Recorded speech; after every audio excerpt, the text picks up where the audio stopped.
शिवसेनेची काँग्रेस समोर डाळ शिजली नाही. ती लढाई चंद्रकांत दादा विरुद्ध सतेज पाटील अशीच होती. रस्ते, वीज, पाणी, इंटरनेट, सुरक्षा हे जे सगळे विषय आहेत ना, याच्यापेक्षा सुद्धा ट्रिगर लागतो. तो ट्रिगर त्याला हिंदुत्व देतं असं मला वाटतं. निश्चितच राजकारणाचा जो केंद्रबिंदू आहे तो तुझ्या विचारसरणीच्या प्रतिक्रियावादी या गोष्टीकडे 100% सरकतो, यात काही शंकाच नाही. इक्बाल चहल मुंबईचे कमिशनर म्हणत होते की आम्हाला प्रचंड सहाय्य मिळतंय. त्याच वेळेला मुख्यमंत्रीकडे सांगत होते की आम्हाला काही मिळत नाही. ही निवडणूक हिंदुत्वाच्या मुद्द्यावर करणं ही भारतीय जनता पक्षाची गरज होती. याचं कारण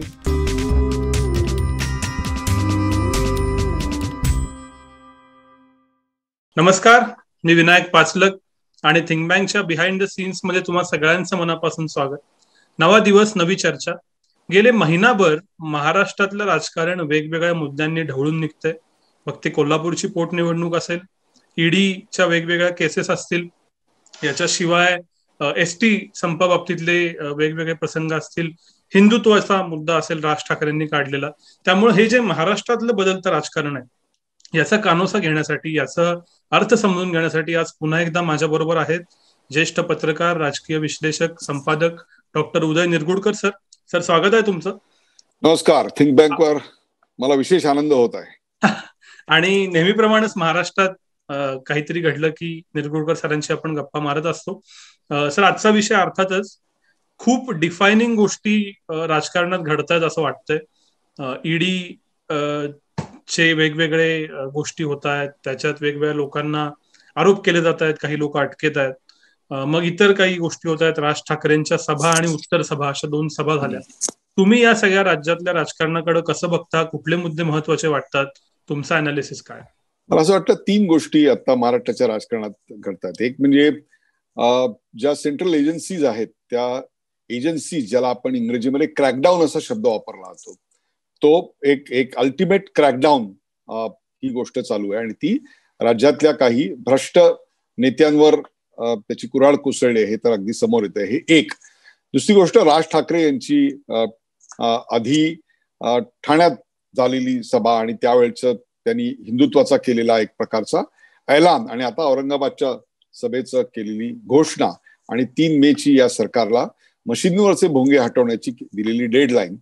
आणि तिसरी आणि अत्यंत महत्वाची गोष्ट, डिफायनिंग गोष्ट म्हणजे कोल्हापूरमध्ये महाविकास आघाडीचा झालेला विजय. आता तुम्ही म्हणाल त्या गोष्टीपासून आपण सुरुवात करूया. या 3 पैकी कुठली गोष्ट पहिली घ्यायची तुम्ही सांगा. तुमच्या मते जी गोष्ट या राज्याच्या राजकारणावर सर्वाधिक इम्पॅक्ट करेल त्या मुद्द्यापासून आपण सुरुवात करू. चला, या 3 गोष्टी खरं तर महत्वाच्या आहेत, पण तुमचं आणि कोल्हापूरचं कनेक्शन खूप जवळचं आहे आणि मला असं वाटतं हा कार्यक्रम रेकॉर्ड करताना सुद्धा आपण कोल्हापुरातच आहात, त्यामुळे आपण कोल्हापुरातच सुरुवात करूया. कोल्हापूरची निवडणूक होती, ही पोटनिवडणूक होती. जाधव नावाचे एक उद्योगपती काँग्रेसच्या तिकिटावर 2019 साली निवडून आले. ते राजेश क्षीरसागर यांच्या विरोधात असलेल्या एका अँटी इन्कम्बन्सी म्हणजे प्रस्थापितांच्या विरोधातल्या मत याच्यामुळे, याचा अर्थ राजेश क्षीरसागर लोकांना नको होते वगैरे असं आहे का? तर असं अजिबात नव्हतं. परंतु प्रस्थापितांच्या विरोधात मत जे असतं ते न्यूट्रलाइज करावं लागतं. ते न्यूट्रलाइज किंवा नलिफाय करण्यामध्ये त्यांना अपयश आलं. त्यात संघटनेत त्यांच्या विरोधात अनेक जण होते, त्यामुळे ते झालं. अर्थात त्यांनी ग्रह असा करून घेतला की मला भाजपनं पाडलं. आता भाजपनं जर पाडायची क्षमता तिथे निर्माण केली असेल तर निवडण्याची क्षमता पण त्यांची असायला पाहिजे होती. तर तो त्यांच्या मनातला ग्रह होता, त्यामुळे ते पडले आणि काँग्रेसचा उमेदवार निवडून आला. परंतु पारंपरिक हा जर मतदारसंघ पाहिला तर अगदी ग्रामपंचायतीपासून महानगरपालिकेपासून ते सर्वत्र एक प्रकारे शिवसेनेची लोकसभेपर्यंत सत्ता आहे असं आपल्याला मान्य करावं लागेल. 2014चा अपवाद जर वगळला तर इथे गेले 1.5 दशक ही शिवसेना ठामपणे आणि त्याच्या आधी काँग्रेस ठामपणे या संपूर्ण जिल्ह्यावर आपलं वर्चस्व एक हाती दाखवून आहे. 2014 साली जेव्हा 4ही पक्ष वेगवेगळे लढले तेव्हा भारतीय जनता पक्षाला जेमतेम 40-42 हजार मतं मिळालेली होती. अर्थात शिवसेनेला मिळालेली जी मतं होती ती शिवसेनेची आणि हिंदुत्वाची अशी वेगवेगळी करता येणार नाहीत, कारण त्यावेळेला शिवसेना ही एक आक्रमक हिंदुत्वाचा प्रचार करणारी संघटना म्हणून समोर होती आणि अलीकडच्या काळात त्यांच्या आक्रमक हिंदुत्व या भूमिकेला त्यांना त्यांच्या नवीन साथीदारांच्या साथीमुळे काहीसा दबाव आला असावा, त्यामुळे त्यांच्यात त्यांना तडजोड करावी लागली. ही देखील तितकीच वस्तुस्थिती आहे. त्यामुळे ही लढत अतिशय महत्वाची होती. जाधव यांचं दुर्दैवाने कोरोनाच्या काळामध्ये त्यांचं निधन झालं. ते एक ऍक्सिडेंटल राजकारणी होते असं म्हटलं तरी हरकत नाही. ते खरे उद्योगपती. ते काही सतेज पाटील किंवा चंद्रकांत पाटील यांच्यासारखे हार्डकोर राजकारणी नाही, किंवा राजकारण हा त्यांचा पिंड नाही, किंवा त्यांचा व्यवसाय पण नव्हता. त्यामुळे ते काही राजेश क्षीरसागरांसारखे कसलेले राजकारणी वगैरे अजिबात नव्हते. त्यामुळे ही जागा शिवसेनेला मिळेल असं एक मला पहिल्यांदा वाटत होतं. परंतु सहानुभूतीच्या लाटेचा फायदा घेण्यासाठी म्हणा, किंवा शिवसेनेची काँग्रेस समोर डाळ शिजली नाही, यातलं कुठलंही जे विधान तुम्हाला योग्य वाटेल ते तुम्ही वापरू शकता, ही जागा जी आहे ती काँग्रेसला देण्यात आली. आणि काँग्रेस जेव्हा इथे लढायला सुरुवात झाली त्यावेळेला त्यांच्या पत्नीला हे तिकीट देण्यात आलं. त्या पत्नी होत्या, म्हणजे किती इंटरेस्टिंग इक्वेशन आहे बघा, त्या पत्नी भारतीय जनता पक्षाच्या नगरसेविका. म्हणजे किती त्रांगडं हे कोल्हापुरात व्यवस्थित होतं ते तुमच्या लक्षात येईल. त्यामुळे त्यांच्यावर कुठल्याही प्रकारचे भ्रष्टाचाराचे आरोप करता येत नाहीत, त्यांच्यावर स्त्री असण्याचे आरोप करता येत नाहीत, कारण ते बॅकफायर होणार आहेत. त्यामुळे एक प्रकारे आणि कुठल्याही प्रकारचं भारतीय जनता पक्षाचं संघटनच तिकडे उभं नाही. याचं कारण मागच्या 15-17 वर्षामध्ये ना महानगरपालिका, ना विधानसभा, ना लोकसभा, कुठलंच काहीच राजकीय हे नाही. त्यामुळे पक्षाची जडणघडण जी खालपासून वरपर्यंत व्हायला पाहिजे, म्हणजे ज्याच्याकरता भारतीय जनता पक्ष इलेक्शन मशीन म्हणून ओळखला जातो, ते पन्ना प्रमुख आणि शक्ती केंद्र वगैरे, हे सगळ्याचा कम्प्लीट अभाव त्या ठिकाणी होतं. आणि ते समजण्यासारखं आहे. अर्थात ते क्षम्य आहे असं मी मुळीच म्हणणार नाही, पण समजण्यासारखं मात्र निश्चित आहे. तर दुसऱ्या बाजूला सतेज पाटील यांच्यासारखा एक अत्यंत चतुर कसलेला आणि निवडणुकीच्या राजकारणात साम दाम दंडभेद या सर्व साधनांचा वापर करू शकणारा, आणि आपल्या विविध संघटना, मग ते साखर कारखाने असतील आणि शैक्षणिक संस्था असतील आणि इतर गोष्टी असतील, याच्यामधून कर्मचाऱ्यांची प्रचंड प्रचार यंत्रणा सहजपणे पक्षाव्यतिरिक्त राबवू शकणारा असा नेता. परंतु ही जी लढाई होती ती लढाई चंद्रकांतदादा विरुद्ध सतेज पाटील अशीच होती. दोन पाटलांची ही लढाई कोल्हापूरच्या लाल मातीच्या आखाड्यात रंगलेली होती. त्या दोन उमेदवार जे होते ते उमेदवार तशा अर्थी नगण्य होते. भारतीय जनता पक्षाने अत्यंत चतुराईने, माझं असं मत आहे, अत्यंत चतुराईने आणि विचारपूर्वक हा खेळ खेळायला सुरुवात केली निवडणुकीचा.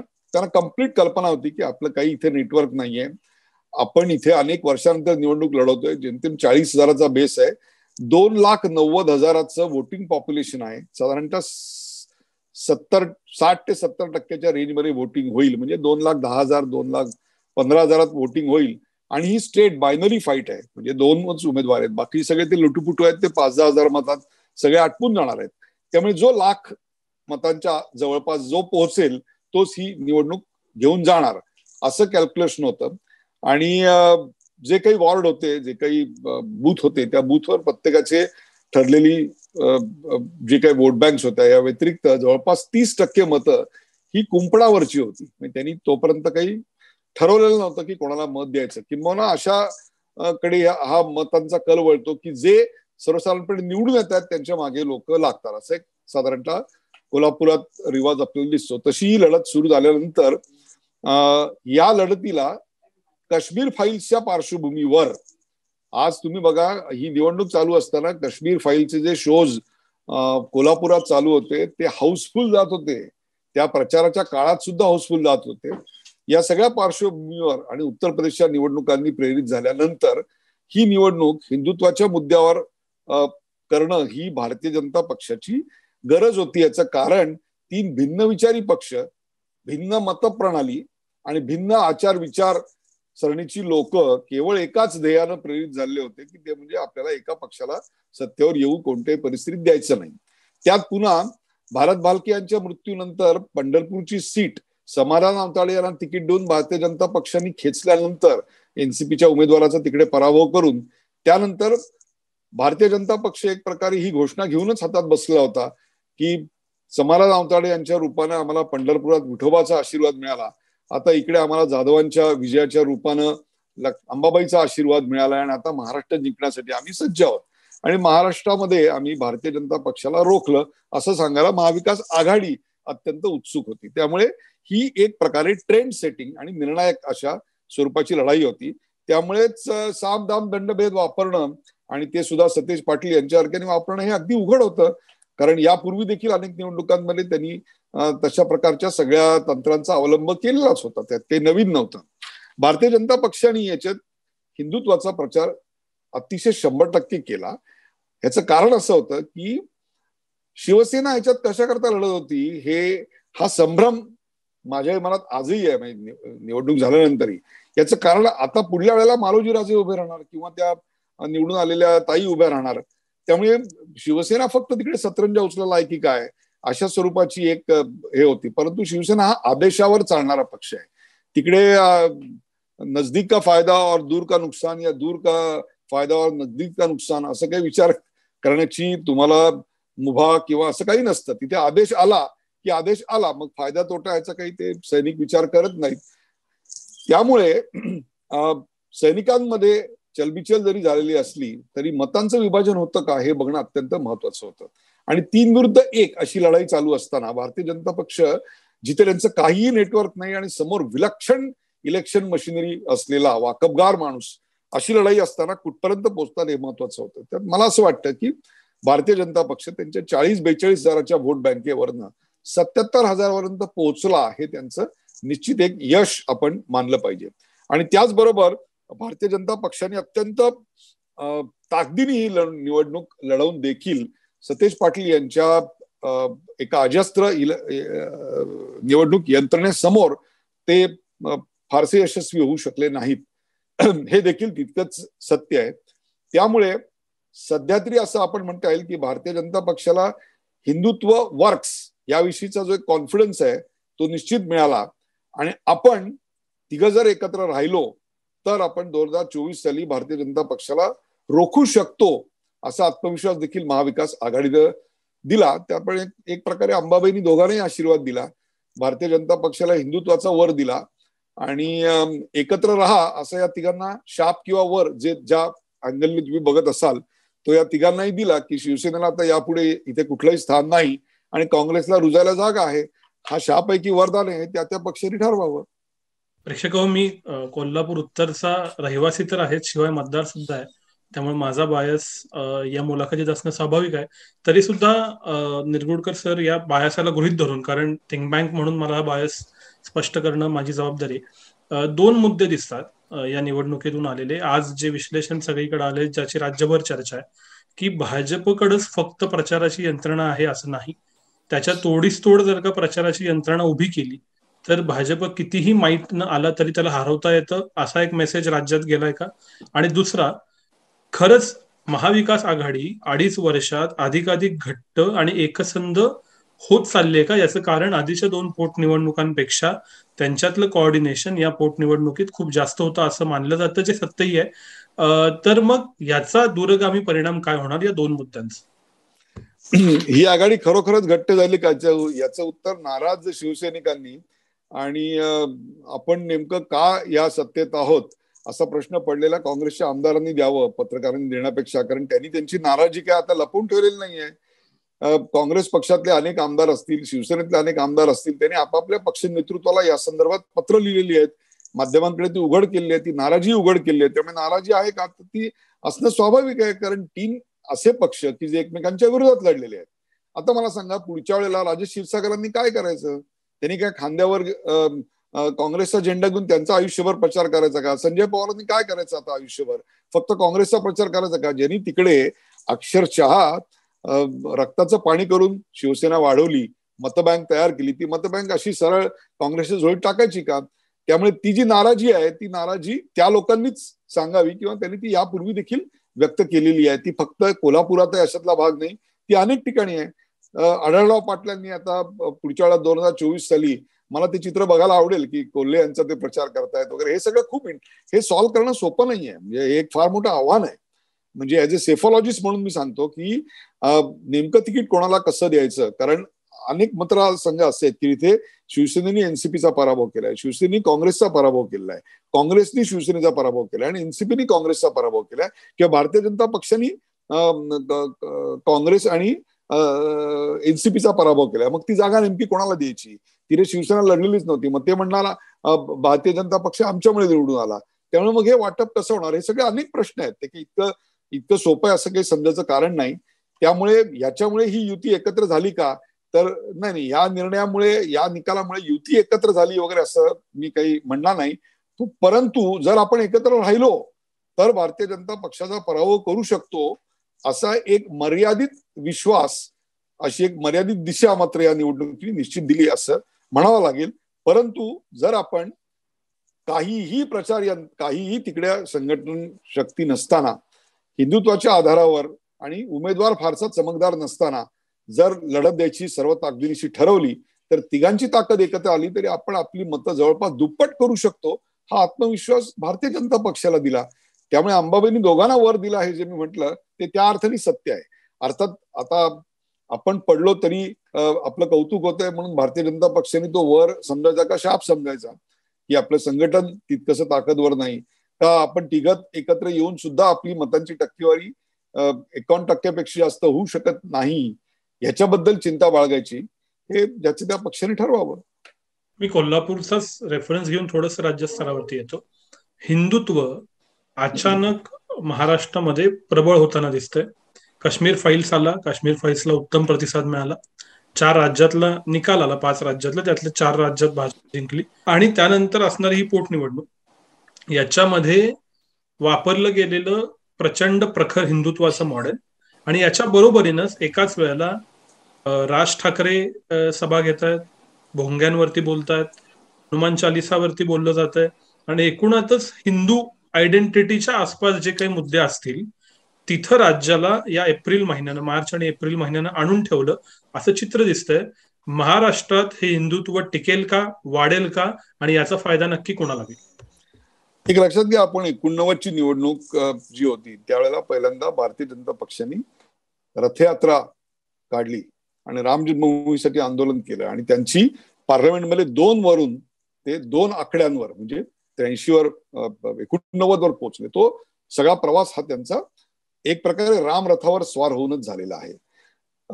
शिवसेना जी मुंबई ठाणे या व्यतिरिक्त संपूर्ण महाराष्ट्रभर पसरली ती बाळासाहेब ठाकरे या एका व्यक्तीच्या नावाच्या करिश्म्यामुळे, वलयामुळे, आणि दिवाकर रावते यांनी मराठवाड्यात जे काम केलं असेल, त्या काळात नारायण राणे यांनी कोकणात जे काम केलेलं असेल, किंवा छगन भुजबळांनी त्या काळात उत्तर महाराष्ट्रात जे काम केलं असेल, त्या सगळ्यामुळे तिकडे तिकडे ती पसरली. परंतु या सगळ्या मागे हिंदुत्व हा धागा 100% होता. लक्षात ठेवा, याच्या प्रचारामुळेच बाळासाहेब ठाकरे यांना 6 वर्ष मतदान करता आलं नव्हतं न्यायालयाच्या निकालामुळे, हे लक्षात घ्या. अशा प्रकारची बंदी कुठल्याही पक्षाच्या नेत्यावर आल्याचं मला तरी महाराष्ट्रात तरी दिसत नाही. त्यामुळे हिंदुत्व हा महाराष्ट्रातल्या निवडणुकीचा गेले काही वर्ष एक प्रकारचा ऍक्सल पॉइंट ज्याला आपण म्हणतो, एखाद्या 2 चाकामधला जे एक आरे असतात तशातला तो ऍक्सल पॉइंट निश्चित होता. तो अधिक प्रखरपणे आता समोर येतोय, ही वस्तुस्थिती आहे. याला कारणही तशीच आहेत. याचं कारण, जेव्हा अनैसर्गिक अशा प्रकारच्या आघाड्या एकत्र येत असतात त्यावेळेला नैसर्गिक गोष्टींचा आधार घेत आपण त्यावर मात करू शकतो का ह्याची चाचपडणी करणं, याच्यात काही वावगं किंवा वेगळं आहे की अनपेक्षित आहे असं मी अजिबात म्हणणार नाही. त्यामुळे महाराष्ट्राच्या निवडणुकीत याआधी शिवाजी होते, याआधी शिवाजी महाराजांचं चलो चले शिवछत्रपती के साथ अशा प्रकारची घोषणा होतीच की. याआधी देखील हिंदुत्वाचा प्रचार झालेला होता, तो शिवसेनेने केला होता, तो भारतीय जनता पक्षाने केला होता. त्यामुळे मी काय हे नव्यानं आलंय असं म्हणत नाही. फक्त तुमचा एक शब्द बरोबर आहे, हे नव्या रूपात आलं एवढं नक्की, हे अधिक आक्रमक रूपात आलं एवढं नक्की, हे अधिक तिखट स्वरूपात आलं हे मात्र निश्चित. हे त्याचं अतिशय योग्य विश्लेषण आहे असं मला वाटतं की it has come in a very aggressive और रादर मिलिटंट फॉर्म. ही आत्ताची मला असं वाटतं एक प्रकारची राजकीय मानसिकता आहे. हे देखील तितकंच खरं आहे. पण हे जे आक्रमक स्वरूपातलं हिंदुत्व महाराष्ट्रात येऊ घातलंय, हे महाराष्ट्राला जो एक साधारणतः मध्य साधणारा, सम्यकेतून जाणारा राज्य आहे, तिथं हे पचेल का, रुचेल का? आणि येणाऱ्या महापालिका निवडणुका ज्या आता या क्षणी 6 महिन्यानं पुढच्या होतील असं वाटतंय, त्याच्या आजूबाजूला ही गणित आखली जी जात आहेत, त्यांना यश मिळेल का त्या पक्षांना? 2 वेगळ्या गोष्टी आहेत. महानगरपालिकांमध्ये जो प्रचार होईल तो उमेदवार सेंट्रिक आणि तिथल्या कारभार सेंट्रिक हा असणार आहे. आणि तिकडे 3 पक्ष खरोखरच एकत्र येऊ शकतील का याच्याविषयी मला प्रामाणिकपणे शंका आहे. याचं कारण त्या ठिकाणी महत्वाकांक्षा ज्या असतात त्या महत्वाकांक्षांचे धुमारे हे अनेकांना फुटलेले असतात. विधानसभेपर्यंत ते काही लोकांना असतात आणि लोकसभेला ते फार थोड्या लोकांना असतात. तरी देखील ते फार थोडी ही सुद्धा संख्या खूप मोठी आहे अनेक पक्षामध्ये, आणि विशेषतः जो पक्ष निवडून येणारा असतो त्याच्यामध्ये तर ते अनेकांना जाणवत असतं. त्यामुळे महानगरपालिका स्तरावर ही आघाडी खरोखरच टिकेल का, किंवा आघाडीतले जे आत्ताचे सगळे नेते आहेत ते नेते तिथे असतील का, हा एक प्रश्नचिन्हांकित गोष्ट आहे. तशीच आता जर भारतीय जनता पक्ष निवडून येत नाहीये तर आपण त्यात राहावं का. हे जे नवनिर्वाचित नव भारतीय जनता पक्षात आलेले लोक आहेत त्यांच्यासमोरही हा एक प्रश्न चिन्ह निर्माण होऊ शकतं की अरे आपण निर्णय चुकीचा घेतला का, मोदींवर आपण प्रेम करून इकडे आलो आणि आपण काही चूक करतोय का, असं त्यांना वाटणं स्वाभाविक आहे. मी त्यात काही गैर म्हणत नाही, कारण ते शेवटी एक प्रकारचं आयाराम गयाराम कल्चरच असतं की गंगा घाट और जमना गए तो जमना घाट असं म्हणणारा एक फार मोठा वर्ग आपल्याकडे असतो. मुद्दा तो नाहीये. मुद्दा असा आहे, तुम्ही तुमच्या मतदारांबरोबर किती स्वतःला आयडेंटिफाय केलेलं आहे, मतदारांच्या समस्या सोडवण्यात तुम्ही किती पुढे येत आहे, खरोखरच मतदारांना तुम्ही आमचे प्रतिनिधी वाटता का. मला वाटतं विशेषतः महानगरपालिकेमध्ये की जिकडे मतदारसंघ लहान असतात, उमेदवार जवळपास प्रत्येक मतदाराला ओळखत असतो आणि मतदार किमान 2-4 वेळा तरी त्या 5 वर्षामध्ये आपल्या उमेदवाराला भेटलेला असतो. तिथे तो विषय जास्त महत्वाचा असतो.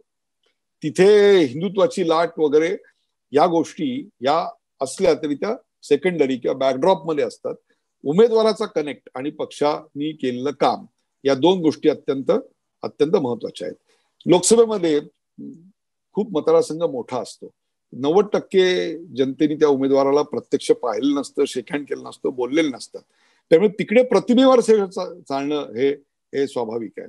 त्यामुळे या 3 वेगळ्या गोष्टी आणि त्यांच्या रचना पण पूर्णपणे वेगवेगळ्या असतात, त्यावेळेच्या लढाया वेगवेगळ्या असतात. आणि जेव्हा 3 पक्ष एकत्र येतात, 4 बूथचा एक वॉर्ड असतो, 6 बूथचा एक वॉर्ड असतो, तिथं 3 पक्ष आपापसात वाटणी कशी करणार आहेत हा एक मोठा प्रश्न त्यावेळेला निर्माण होणार आहे. भारतीय जनता पक्ष जर जिंकत असेल असं जर त्यावेळेला त्यांच्या पक्षाच्या कार्यकर्त्यांच्या लक्षात आलं तर तिकडे सुद्धा खूप मोठ्या प्रमाणावर काय रस्सीखेच चालू होईल आणि मग जरा तिकीट मिळणार नाही असे मग लगेच ते जहाजात उड्या टाकून दुसरीकडे जातात. तशी आपल्याला चित्र दिसतील. मागच्या विधानसभेला आपल्याला दिसलं होतं की मेगा भरती हा शब्द प्रयोग त्यावेळेला रूढ झाला होता, कारण जवळपास 45 नेते हे काँग्रेस आणि एनसीपी मधून भारतीय जनता, काही शिवसेनेत नाही आले 1-2, ते प्रचंड मोठ्या प्रमाणावर इकडे आलेले होते. तर तशा प्रकारच्या गोष्टी पण घडताना दिसतात. त्यामुळे महानगरपालिकेत हिंदुत्व हा विषय येईल असं मला वाटत नाही, परंतु 2024च्या लोकसभा आणि विधानसभा निवडणुकात हिंदुत्व हे पुन्हा ऐरणीवर येईल यात काही शंकाच नाहीये. याचा दुसरा अर्थ असा घ्यायचा का की आता भाजपनं हे मनातून मान्य केलंय की या तिन्ही पक्षातला कुठला पक्ष बरोबर येणं शक्य नाही, त्यामुळं हिंदुत्वाची प्रखर भूमिका घ्यावी, एकला चलोरेची भूमिका घ्यावी आणि त्यातलं जो अतिप्रखर हिंदुत्वाचा जो रोल आहे त्यासाठी मनसे सारखा होऊ घातलेला कदाचित साथीदार बरोबर असावा असा विचार भाजपनं केलाय असं वाटतं का. मनसे हा भारतीय जनता पक्षाचा साथीदार हे मनसेची आतापर्यंतची आपण वाटचाल पाहिली तर याच्यावर मी अजून तरी काही फार विश्वास ठेवायला तयार नाही. याचं कारण मनसेचं आतापर्यंत कायमच एकला चलो रे हे जे गीत आहे ते बंगाली गीत आहे त्याच्या स्वरूपाची त्यांची वाटचाल सुरू आहे आणि एकूण त्या पक्षाचा सगळा बाज रागरंग आणि त्या नेतृत्वाचा एकूणच सगळा लुक अँड फील वगैरे पाहिला तर तो पक्ष फार तर काही सीटच्या बाबतीत तडजोड किंवा अंडरस्टँडिंग असू शकेल, परंतु एन मासे ज्याला आपण म्हणतो टायअप, तसं काही टायअप आता घडेल असं काही मला वाटत नाही. आणि झालं तर ते आश्चर्य वाटेल आणि झालंच तर ते किती काळ टिकेल हा देखील एक त्या पक्षाच्या नेतृत्वाचे सगळे हे पाहिल्यानंतर माझ्या समोरचं प्रश्नचिन्हच आहे. त्यामुळे मनसे हा यातला नवीन एंट्रंट आहे का तर त्यांनाही आता 10-12 वर्ष झालेली आहेत. So it's not a new entrant in political space. अनेक निवडणुका जिंकण्याचा आणि हरण्याचा, त्यातला हरण्याचा हा अनेकदा त्यांच्या बाबतीत घडलेला आहे आणि त्याहीपेक्षा त्यानंतर भरवशाच्या कार्यकर्त्यांनी पक्ष सोडून जाण्याच्या अनुभवातनं तावून सुलाखून तेही बाहेर पडलेले आहेत. एक प्रकारे त्यांनाही पक्षाचंच नवनिर्माण करायची संधी या निमित्ताने पुन्हा मिळते. त्यामुळे त्यांनी जर आता हिंदुत्व हे कवटाळलेलं असेल आणि अधिक प्रखरपणे ते जर समोर मांडत असतील तर मला असं वाटतं ही ते त्यांची एक वोट बँक निश्चित तयार करू इच्छित आहेत. अर्थात त्या वोट बँकेचा फायदा तोटा कोणाला होईल तर त्याच्याविषयी जे तुम्ही सुतोवाच करताय त्याच्याशी मी फारसं सहमत नाही. याचं कारण ते शेवटी घेणार ते हिंदुत्वाची मतं घेणार, म्हणजे ते एक प्रकारे भारतीय जनता पक्षाची मतं घेतील असा एक आपण विचार मांडला तरी हरकत नाही. किंवा त्यांच्याकडे जाणारी जी मतं असतील ती अदरवाईज भारतीय जनता पक्षाकडे आली असतील. त्यांच्याकडे एक तरुण वर्ग फार अपेक्षेने बघतोय, ही देखील तितकीच वस्तुस्थिती आहे. त्यामुळे 2024ला त्यांची युती होईल कोणाबरोबर याच्याविषयी जरी मला शंका असली तरी त्यांच्यापासून फार 4 हात दूर नको आणि त्यांना 2 बोटांपेक्षा जास्त जवळ नको अशा स्वरूपाची भूमिका साधारणतः सर्व पक्षांची त्यांच्या बाबतीत असेल. हे झालं मनसेच्या बाबतीत. भारतीय जनता पक्ष आता त्यांच्या नशिबीच लिहिलेलं आहे एकटं जाणं आणि ते त्यांनी जितक्या लवकर स्वीकारेल तितक्या लवकर मला असं वाटतं त्याला नवीन मार्ग चटकन सापडेल. कारण आता यापुढे युती जरी आघाडी जरी तुटली तरी आघाडीतल्या कुठल्या पक्षाबरोबर ते जाणार आहेत? भारतीय जनता पक्षाचे नेते किरीट सोमय्या यांनी या दोन्ही पक्षातले एनसीपी आणि शिवसेना यांच्या पक्षाच्या नेत्यांच्या भ्रष्टाचाराच्या ज्या कहाण्या पुराव्यासकट समोर आणलेल्या आहेत त्या लक्षात घेता यापुढे त्यांना कोणाबरोबर जायचं असेल तर मग किरीट सोमय्यांनी केलेल्या आरोपाचं काय करायचं हा प्रश्न त्यांच्या समोर येणार नाही का? त्यामुळे ही एक त्यांच्या समोरची मोठी बाब आहे की काल ज्यांच्यावर आपण इतकी राज्यभर निदर्शनं करत होतो आणि टीका करत होतो त्यांच्यावर आज सकाळी जाऊन कसं काय बसणार? आणि बसलं तर मग आपले मतदार नाही का नाराज होणार याचा विचार त्यांना निश्चित करावा लागेल. आणि राहिला काँग्रेस, ते तर भारतीय जनता पक्षाबरोबर जायचा काही प्रश्नच उद्भवत नाहीये. त्यामुळे आता तरी या सत्तेतून हे तिन्ही पक्ष पैकी कोणी एक घटक बाहेर पडेल अशी मला तरी काही शक्यता दिसत नाही. परंतु त्याच वेळेला मी हे देखील म्हणतो की या तिन्ही पक्षांचं एकमेकांशी अतिशय उत्तम चाललंय का? ही गुण्या गोविंदाना अरे हमारा जन्म ही आपकी सेवा के लिए हुआ असे ते एकमेकाला म्हणतात का? तर अजिबात नाही. त्यांच्यामध्ये प्रचंड कुरबुरी आहेत. आपल्यापेक्षा आपल्याला फसवलं जातंय, आपल्यापेक्षा एनसीपीला जास्त निधी मिळतोय, जास्त वाटा मिळतोय, आपली केडर कापली जाते, आपले प्रश्न सुटत नाहीयेत, ही भावना दोन्ही पक्षाच्या आमदारांकडे अत्यंत प्रभावी झाली, अत्यंत प्रबळ झालेली आहे. आणि जसजशी 2024ची निवडणूक जवळ यायला लागेल तसतशी ती भावना वाढत जाईल आणि ते स्वाभाविक आहे. आता जे प्रखरता तुम्हाला जाणवते याचं कारण आपल्याला एक मतदार म्हणून किंवा राजकीय विश्लेषक पत्रकार म्हणून 2024 जेवढ्या जवळ आणि जेवढ्या लांब वाटतं त्याच्या कित्येक पटीने ते अधिक जवळ हे जो प्रत्यक्ष उमेदवार असणार आहे किंवा इच्छुक आहे त्याला वाटत असतं. तो रिव्हर्स आपण कॅल्क्युलेट करताना बघत असतो की 2024 तो असं नाही म्हणत, तो आता म्हणतो की माझ्याकडे फक्त 555 दिवस उरले किंवा 560 दिवस उरले किंवा 600 दिवस असे ते रिव्हर्स कॅल्क्युलेशन विचार करत असतात. त्यामुळे त्यांच्यासाठी हा प्रश्न अत्यंत ऐरणीचा असणार आहे. आता तरी सध्या तरी महाराष्ट्राच्या राजकारणात फारशी मेजर एखादा पक्ष सोडून भारतीय जनता पक्षावर आला तरी त्यांच्यात पुन्हा रात्रीचे खेळ चाले असे प्रयोग काही होतील असं मला वाटत नाही, कारण ते अंगाशी आलेले आहेत. मला ईडीकडे किरीट सोमय्यांकडे यायचं आहे, पण त्याच्या आधी याला अनुषंगिक एक मुद्दा घेतो आणि मग त्या विषयाकडे जाऊया. भाजप एकटा पुढे जाणार असेल तर 2.5 वर्ष आणि प्रखर हिंदुत्व हे इक्वेशन आता फिक्स झाले का? यातलं एक इंटरेस्टिंग मला कॉन्टेक्स्ट असा विचारायचा आहे की आपण जर का उत्तर प्रदेशचा प्रचार बघितला तर तिथं सुद्धा इतकं प्रखर हिंदुत्व यावेळी नव्हतं असं म्हणतात. त्याच्याऐवजी तिथं डेव्हलपमेंट होती, जातींची इक्वेशन्स होती. तर मग अचानक तो निकाल झाल्यानंतर असं काय झालं की भाजपाला असं आता वाटतं की आपल्याला एकट्यानं पुढे जायचं असेल तर हिंदुत्व हवं, ते यशस्वी होईल आणि त्याच्यावरती आपण अजून 2.5 वर्ष जनतेसमोर जाऊ शकतो. एक आपण लक्षात घेतलं पाहिजे की या सरकारचं अनेक आघाड्यांवरचं अपयश आहे. मुळात हायकोर्ट आणि सुप्रीम कोर्टानेच या शासनाच्या कारभारावर ताशेर ओढणारे अनेक निकाल दिलेले आहेत. हे तर अगदी उघडच आहे, म्हणजे त्याच्यात काही एक तिळमात्र शंकाच नाहीये.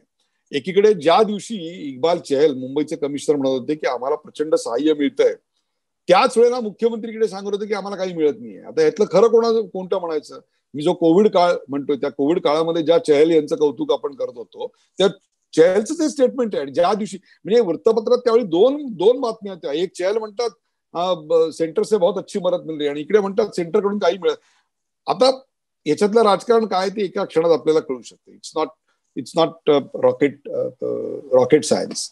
भारतीय जनता पक्ष हिंदुत्वाचा आधार का घेतो आहे तर मला असं वाटतं की आता या क्षणाला त्याला एक इमोटिव्ह इश्यू लागतो.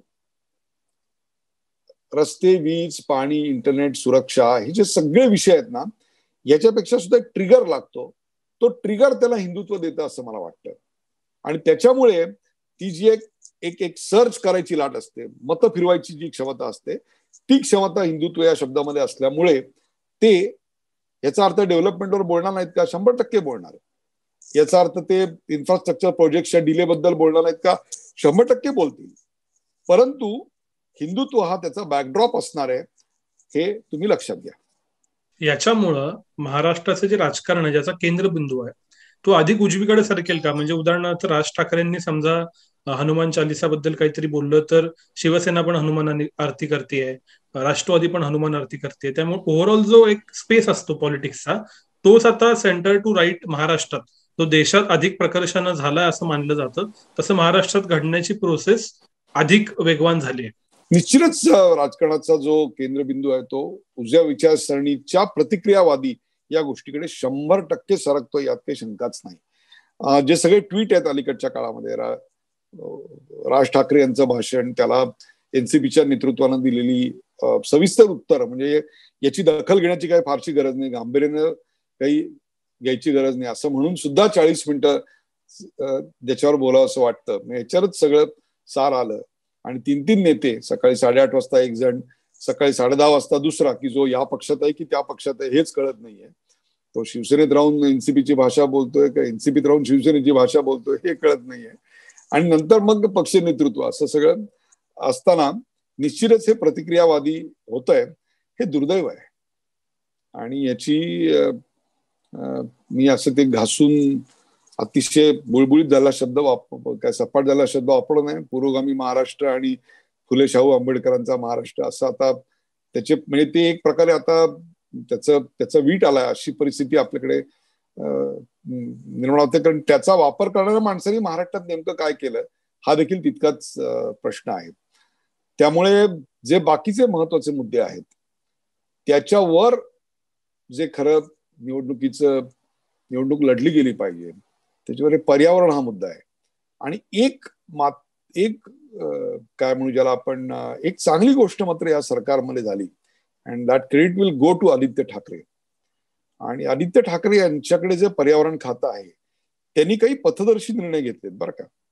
आणि ते पथदर्शी निर्णय हे महाराष्ट्रात पुढे जर कंटिन्यू झाले तर पर्यावरणाच्या बाबतीत महाराष्ट्र इतर राज्यांच्या पेक्षा अधिक उजवी म्हणजे चांगली या अर्थाने मी म्हणतोय. पुन्हा उजव्याला वेगळा रंग राहू नका तिकडे, आपण डावं उजवं करणं या अर्थाने मी म्हणलं की नक्कीच चांगली प्रगती करताना आपल्याला दिसेल. परंतु आत्ताच जे राजकारण आहे हे उजव्या विचारसरणीच्या प्रतिक्रियावादाचं राजकारण आहे असं मला वाटतं.